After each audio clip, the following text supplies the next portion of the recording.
Hey guys, it's Eve. Sorry about missing last week. Got the sore throat from hell. You know how it is, so I just hung out, did homework, and slowly but surely recovered. And now I'm 100% better, so that's good.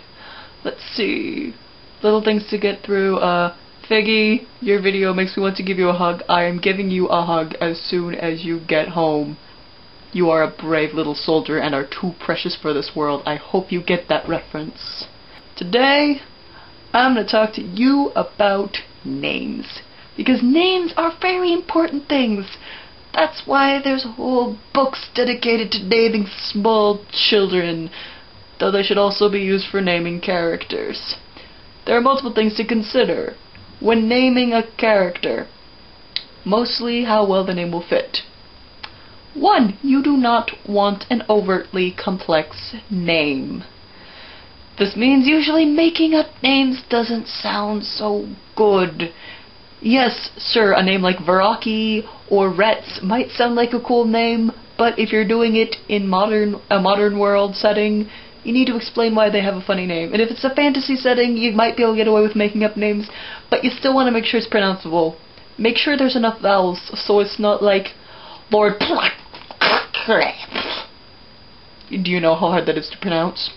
Do you know how hard that is to remember if you can't pronounce it? 2. You want it to be a name that fits the character, as in, you're not going to name your dark, brooding vampire Lord Buttercheeks. Well, you could, but I don't think you or the character would appreciate having the name Lord Buttercheeks. I'm sorry, I made up that name off the top of my head and it just sounds so ridiculous, see? No one's going to respect a dark, brooding vampire with that name. You have to have a name that fits, that is dark and brooding. Same with any other character. Unless part of the humor is the fact that the name fits the character so poorly. 3.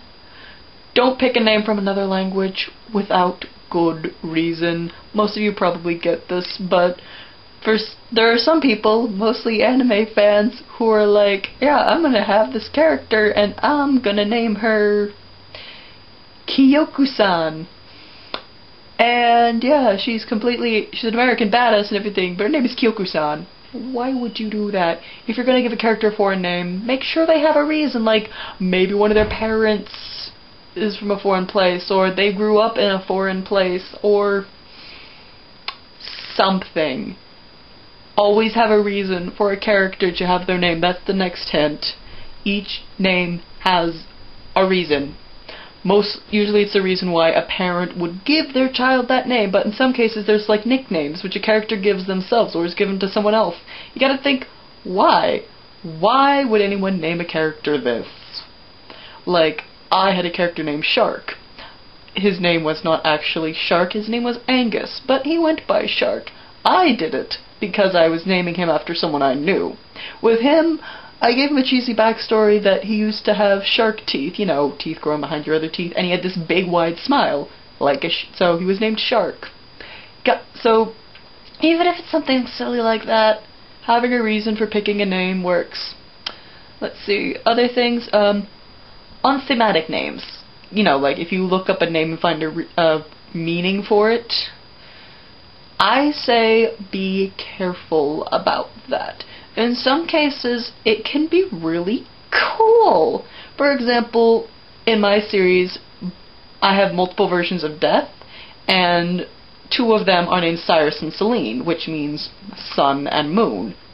That works. That's a theme. I have reasons for it. But if you get too heavy-handed in your theme naming, it doesn't work. It feels like you're beating your readers over the head with, look, this is important. Like if you character raised by wolves or like some wolf themed knight and then give him a name like Wolfgar before he had the wolf theme, that's a pretty mighty coincidence. So be careful about theme naming. Any other advice? Oh, time period. That's the other thing. Make sure it's appropriate to setting and time period, so make sure to do your research. If your character is Tiffany in the 1600s, you better make sure the name Tiffany was actually around in the 1600s, which I'm pretty sure it wasn't.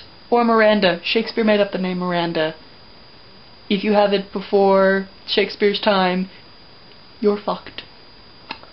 So yeah, that is the Eve rant on names. I'm probably forgetting a bunch of awesome hints.